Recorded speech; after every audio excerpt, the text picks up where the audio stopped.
నమస్తే. ఈరోజు మన స్టూడియోలో ప్రముఖ ఆధ్యాత్మికవేత్త జ్యోతిష్య వాస్తు నిపుణులు లలితాదేవి ఉపాసకులు బ్రహ్మశ్రీ నానాజీ పట్నాయక్ గారు ఉన్నారు. గురుగారితో మాట్లాడేద్దాం. నమస్కారం గురుగారు. శ్రీమాత్రే నమః. గురుగారు, జూలై మాసంలో ధనుసు రాశి వారి పరిస్థితి ఓవరాల్గా ఎలా ఉండబోతుంది? ఎలాంటి పరిస్థితులు ఈ నెల ఫేస్ చేయబోతున్నారు? ఎలాంటి రెమెడీస్ తీసుకుంటే బాగుంటుంది అంటారు? ఫస్ట్ ఆఫ్ ఆల్ ఏంటంటేనండి, లగ్నాధిపతి వెళ్ళి సప్తమంలో ఉన్నాడు. సో ఇది లగ్నాధిపతి ఎప్పుడైతే సప్తమంలో ఉంటాడో వివాహం కోసం చేసే ప్రయత్నం ఫలిస్తుంది. రెండవది పార్ట్నర్షిప్స్ ప్రయత్నం చేస్తుంటారు వాటికి. అదేవిధంగా వివాహ ప్రయత్నాలు కూడా దూరపు సంబంధాలు, సప్తమం అనేటువంటిది దూరం అనమాట. కొంతమంది అంటుంటారు, ఏమంటే దగ్గర సంబంధం సెట్ అవుతుందా, దూరపు సంబంధం సెట్ అవుతుందా, బంధువర్గంలోనే దూరంగా ఉండే వాళ్ళతో సెట్ అయ్యే ఛాన్సెస్ అధికంగా ఉంటాయి. అది కూడా వీళ్ళు బుధవారం కానీ సోమవారం కానీ ఎక్కువ ప్రయత్నం చేస్తే తొందరగా సెట్ అవుతుంది వీరికి. ఇప్పుడుండే గ్రహస్థితి ఇచ్చేటువంటి ఫలితము. దీంతోపాటు మార్కెటింగ్ రంగాల్లో ఉండేటువంటి వారికి, ఉద్యోగ అవకాశాల కోసం ప్రయత్నం చేసేటువంటి వారికి, మార్పులు, ఉద్యోగం మారాలనుకునే వారికి మార్పు ఉంటుంది.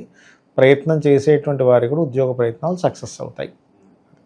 ఇక విద్యార్థులకు ఏదైనా సూచన ఉందా గురుగారు? ఏ విధంగా వాళ్ళకి ఎలా ఉండబోతుంది? విద్యార్థులు పర్టికులర్గా ఇక్కడ ఏంటంటే బిజినెస్ రంగాల్లోకి వెళ్ళడానికి ఎక్కువ ఇష్టపడతారండి. అలాంటివి వాళ్ళు, ఎందుకంటే 4వ అధిపతి, లగ్న చతుర్థాధిపతి బిజినెస్ సైన్లో వెళ్ళి కూర్చున్నాడు మిథునంలో. సో ఎప్పుడు కూడా ఒక ప్లానెట్ దగ్గర ఉన్నప్పుడు దాని ఎనర్జీస్ని అది ప్రొడ్యూస్ చేస్తూ ఉంటుంది. సో వీళ్ళు ఎక్కువగా బిజినెస్ వాటి మీద ఇంట్రెస్ట్ ఉండడము, ఇవేం చదువులు, ఇలాగ నేను ఏదైనా సమ్ స్కిల్స్ నేర్చుకుంటాను అనుకోవడము, ఇటువంటివి బాగుంటాయి. అది కాకుండా వీళ్ళు మాత్రమే కాకుండా ఆల్రెడీ వివాహం అయినటువంటి వారు, వారి జీవిత భాగస్వామి కూడా ఏదైనా జాబ్కి కొత్త స్కిల్స్ ఇవ్వాలి. మీరు కంపెనీస్లో కూడా చూస్తే వాళ్ళు ఏం చదువుకున్నారనే కంటే కూడా పర్సనల్గా అసలు ఎంత స్కిల్ ఉన్నాడు అది ఎక్కువ చూస్తున్నారు. మార్కులు చూడట్లే, స్కిల్స్ చూస్తున్నారు ఎక్కువగా. అది ఇక వీళ్ళ ఆర్థిక స్థితిగతులు ఎలా ఉండబోతున్నాయి గురుగారు? సహజంగా వీళ్ళకి సెకండ్ లార్డ్ అంటే ధనాన్ని ఇచ్చే కారకుడు 4వ స్థానంలో ఉన్నాడు. ఎప్పుడైనా 4వ స్థానానికి కనుక ధనాధిపతి కనెక్టివిటీ వస్తే, అది కూడా గురు రాశి అయినందుకు teachings, trainings, consultancy, real estate, motor field ఇట్లాంటి వాటిల్లో రాణిస్తారు వీళ్ళు. అయితే ఇక్కడ ఆ శని ఎలా ఉన్నాడనేది చాలా ముఖ్యం. సహజంగా ఏంటంటే అర్ధాష్టమి శని ఉందండి నేను భయపడుతూ ఉంటాను. నేను ఒకటే చెప్తాను, అర్ధాష్టమి శని ఉన్నప్పుడు మీరు ఏదైనా ప్రాపర్టీ తీసుకునేటప్పుడు, కన్స్ట్రక్షన్ చేసేటప్పుడు ఒక్కటి జాగ్రత్తగా ఉంటే చాలు. ఇక్కడ ఎప్పుడైతే శుక్రుడిని శని చూస్తుంటాడో ఇది ఫైనాన్షియల్ గ్రోత్ని, అప్పు కోసం చేసే ప్రయత్నం ఫలిస్తుంది. కాకపోతే శుక్రుడు 6లో ఉంటూ శని దృష్టి ఉంది కాబట్టి స్త్రీ మూలకంగా గొడవలు. ఎందుకంటే సర్వసాధారణంగానే మీరు గమనించండి, ఎనీ ధనుర్లగ్న వీళ్ళకి ఏంటంటే కొంచెం స్త్రీ శాపం ఉంటుంది. అంటే స్త్రీ మూలకంగా ఏదో ఇబ్బంది రావడం, వాళ్ళకి ఏదో వీళ్ళు హెల్ప్ చేస్తే వాళ్ళు ఇబ్బంది పడడం ఉంది. కాబట్టి కొంచెం 6లో శుక్రుడు 26వ తేదీ జూలై వరకు ఉంటాడు. కాబట్టి స్త్రీల విషయంలో వాళ్ళకేదో మనం మంచి చేయకపోతే వాళ్ళు రివర్స్ అయ్యే ఇవి ఉంటాయి. కాబట్టి ఈ విషయాల్లో ఉంటే చాలా బాగుంటుంది. సాధారణంగా అర్ధాష్టమ శని నడుస్తున్నప్పుడు ఆర్థిక పరంగా ఎటువంటి లాస్ ఏం జరగదంటారు? అంటే ఎక్కువగా మన ప్రాపర్టీస్, స్త్రీల విషయం తప్ప ఆర్థికంగా బాగానే ఉంటుందంటారు అర్ధాష్టమ శని నడుస్తున్నప్పుడు? అర్ధాష్టమ శని నడిచేటప్పుడు ఒకటేనండి, ఆర్థికానికి సంబంధం లేదు. ఇక్కడ ఏంటంటే ఎంతసేపు వీళ్ళు నిందలు పడ్డం, అంటే మంచి చేసినా నింద. ఇదేంట్రా బాబు, మనం ఏదో వీడికి ఏదో మంచి చేద్దాం అనుకుంటే నువ్వు ఇచ్చేవాళ్ళే ఉచిత సలహా అనేది.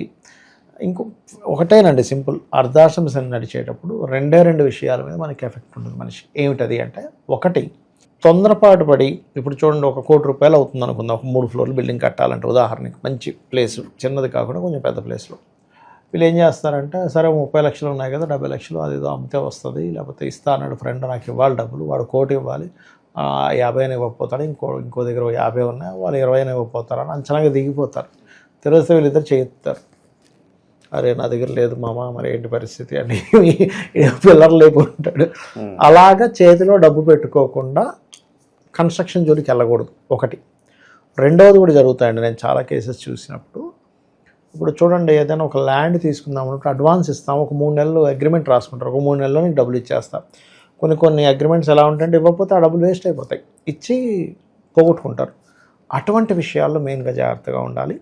మనం మంచి చేయడానికి వెళ్తే అనవసరంగా మనకి నిందలు పడతాయా, అటువంటి విషయాలు జాగ్రత్తగా ఉండాలి. ముఖ్యంగా స్టూడెంట్స్ చదువు మీద కాన్సన్ట్రేషన్ తక్కువ ఉంటుంది. ఎందుకంటే అక్కడ కర్మకారకుడు వచ్చి కూర్చున్నాడు, ఏమిట్రా ఈ చదువు, పని చేసుకుంటే వస్తాయి కదా, ఎవడు చదువు బాగుపడ్డాడు, అందరూ డిగ్రీలు చేస్తారు అంటే ఈ కాన్సెప్ట్ వెళ్తుంది. యాక్చువల్ చదువుకోవద్దని చెప్పట్లే, ఆలోచన విధానం ఇలా వెళ్తూ ఉంటుంది అన్నమాట. గురుగారు ఆకస్మిక ధనలాభం కావచ్చు, సడన్గా అనుకోకుండా ఎటన్నా వెళ్ళడం, దానివల్ల అది లాభం చేకూర్చడం, ఇలాంటి సంఘటనలు ఏమైనా జరగవు? ఒకటేనండి, ఎప్పుడైనా సరే లగ్నాన్ని ఎప్పుడైతే గురువు చూస్తున్నాడో ఫస్ట్ మనం ఆకస్మిక ధనలాభం కంటే కూడా నష్టం రాకుండా నేను చూసుకుంటాడు. గురు బలము అంటాం దాన్ని. అయితే ఆకస్మిక ధనలాభాలు మనం చూస్తూ ఉంటాం సొసైటీలో. ఆయనకి చిన్న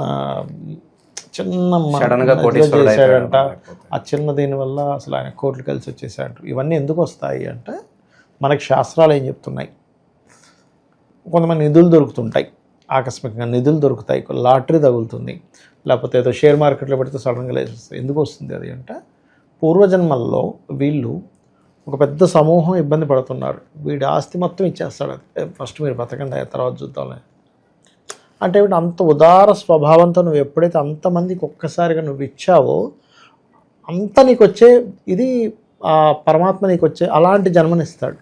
దానికి మనకి జ్యోతిష్ శాస్త్రంలో ఏంటంటే విపరీత రాజయోగాలు, నీచభంగ రాజయోగాలు అంటే నీచం భంగమైన రాజయోగం, విపరీతమైన రాజయోగం, విపరీతమైన ధన రాజయోగాలు అంటారు. అవి కలిగినప్పుడు ఏమవుద్దంటే చిన్నగా స్టార్ట్ చేసేటువంటి బిజినెస్ టక లేచిపోయిందండి. అవన్నీ విపరీత రాజయోగాలు. అవి ఉంటే గనక ఆ మహాదశ కనుక వస్తే ఎవ్వరూ ఆపలేరండి. ఒకటే గుర్తుపెట్టుకోవాలి, మంచి మహాదశ వచ్చింది, మంచి టైం నడుస్తుంది, ఎవరు ఆపరు. మీరు పురాణాలు చూడండి, విష్ణువు కూడా వీళ్ళందరంటే అయ్యా సమయం రావాలి, సమయం వచ్చేదాకా రాక్షసుని నేను కూడా ఏం చేయలేదు. అలా అయిపోతే మన సమయం వచ్చినప్పుడు రాంగ్ డెసిషన్ తీసుకోకూడదు, రాంగ్ పనులు చేయకూడదు. ఎగ్జాక్ట్లీ.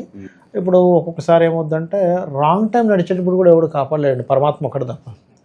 అంటే నేను చాలామందిని చూశాను, ఇప్పుడు వాళ్ళకి టైం బాగాలేదు, మనం పోయి ఏదైనా సపోర్ట్ చేసినా అది పరమాత్మను నమ్ముకుంటేనే పరమాత్మ అనుగ్రహం ఉంటే తప్పితే నా దగ్గర డబ్బులునే వాళ్ళకైతే సహాయం చేద్దాం, వాళ్ళని కొంచెం లిఫ్ట్ చేద్దామంటే అవ్వదండి. అది మనం ఇంకొంచెం వాళ్ళ వల్ల మనకు కూడా కొంచెం నష్టం అవుతూ ఉంటుంది. నేను అట్లా ట్రై చేసి కూడా చూసాను, అరే వీళ్ళకి బ్యాడ్ టైం నడుస్తుంది కదా, సరే చూద్దాం అనుకుంటే ఏదో కొంత లిఫ్ట్ అవుతారు కానీ మళ్ళీ డౌన్ అవుతూ ఉన్నారు వాళ్ళు. కానీ ఒకటి మన అమ్మవారిని ఎవరినో బలంగా నమ్ముకొని కనుక వెళ్తే అమ్మవారు అనుగ్రహం ఉంటే అన్నీ నార్మల్ అయిపోతాయి మళ్ళీ. సో లేదంటే ఆ గ్రహాల అనుకోవడం వల్ల ఎవరేం చెప్పినా కూడా వాళ్ళది అనుకున్నదే కరెక్ట్. సుప్రీం తలుచుకోవాలి, మనం ఎవరో గ్రహాల ఇది మార్చడానికి. ఇక ఆరోగ్యపరంగా ఏదన్నా జాగ్రత్తలు తీసుకోవాల్సిన అవసరం ఉందా గురుగారు? సర్వసాధారణంగా ఏంటంటే అర్ధాష్టమ శని నడిచేటప్పుడు కొంచెం నలతగా ఉంటుంటుంది, కొంచెం జాగ్రత్తలు తీసుకుంటే కొంచెం బ్రీతింగ్ ఇష్యూస్ రావడం, కొంచెం సర్వసాధారణంగా ఏంటంటే ఏలినాడు శని, అర్ధాష్టమ శని, అష్టమ శని ఏంటంటే లేట్ అవ్వడం వల్ల మానసిక స్ట్రెస్, ఏమిటి ఇంకా అవ్వట్లేదు అనేవి ఇస్తుంటుంది, అది చూసుకోవాలి. ప్రజెంట్ ఉన్న గ్రహస్థితి బట్టి ఎలాంటి పరిహారాలు వీళ్ళకి బాగా అవసరం గురుగారు? వీళ్ళకి అర్ధాష్టమ శని ఒకటి నడుస్తుంది కాబట్టి నన్ను అడిగితే వీళ్ళు కొంచెం నువ్వులు దానంగా ఇవ్వడం మంచిది. అలాగే లాంగ్ జర్నీ చేసేటప్పుడు అండ్ బ్యాంక్ ట్రాన్సాక్షన్స్ చేసేటప్పుడు కొంచెం గణపతిని సుబ్రహ్మణ్యేశ్వరం తలుచుకోవాలి. తండ్రి గారి ఆరోగ్యం విషయంలో జాగ్రత్తగా ఉండాలండి ఇక్కడ. ఎందుకంటే 9వ స్థానంలో కుజుడు కేతువు కలిసి ఉన్నారు. భాగ్యస్థానము అంటారు. భాగ్యం అంటే తండ్రి 9వ స్థానమే. పెద్ద మొత్తంలో అమౌంట్ ఎవరికైనా transfer, lakhs of crores of rupees transfer చేస్తూ ఉంటాం. ఒక్క అకౌంట్ నెంబర్ తప్పు కొడితే ఇంకోటికి వెళ్ళిపోతుంది. ఇలాంటి తప్పిదాలు జరగకుండా చూసుకోవడము, కొంచెం లాంగ్ జర్నీ చేసేటప్పుడు ఏదైనా వస్తువులు తీసుకెళ్ళేటప్పుడు జాగ్రత్తగా ఉన్నట్లయితే వీళ్ళు లక్ష్మీనరసింహస్వామి ఆరాధన, గణపతి ఆరాధన మంచి ఫలితాలు ఇస్తుంది వీరికి. ఓవరాల్గా ధనుసు రాశి వాళ్ళకి ఈ నెల ఏ విధంగా ఉండబోతుందో చాలా బాగా వివరించారు. ధన్యవాదాలు గురుగారు. శ్రీమాత్రే నమః.